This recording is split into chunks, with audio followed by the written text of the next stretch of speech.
Hi అండి, అందరికీ నమస్కారం. ఇక్కడ కనిపించేది మరుగుమందు అండి. ఈ మరుగుమందు అనేది రెండు రకాలు. ఒకటి పౌడరు, రెండోది వచ్చేసి లిక్విడ్ అండి. ఈ మరుగుమందు వల్ల ఉపయోగాలు ఏంటి అనే దాని గురించి ఈ వీడియోలో మాట్లాడుకుందాము. ఈ మరుగుమందు పెట్టి భర్త భార్యను కొట్టడము, హింసించడము, అనుమానించడము, దూరం పెట్టడము, అదేవిధంగా భార్య భర్తతో మాట్లాడకుండా వేరే వాళ్ళతో మాట్లాడడము, వేరే వాళ్ళతో తిరగడము, అక్రమ సంబంధాలు లాంటివి పెట్టుకున్న ఈ మందు పెట్టి వాళ్ళను మన మాట వినే విధంగానూ అలాగే మన వశపరుచుకునే విధంగానూ చేసుకోవచ్చు.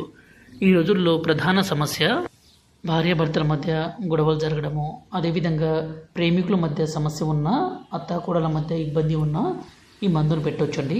ఈ మందు వల్ల ఎలాంటి అనారోగ్య సమస్య ఉండదు. ఈ మందుని మనం రెండు రకాలుగా ఇస్తాము. ఒకటి లిక్విడ్. ఈ లిక్విడ్ని మనం ఆయిల్లో కానీ, బట్టలకు కానీ, చెప్పులకు కానీ, తలకు కానీ పూయొచ్చు.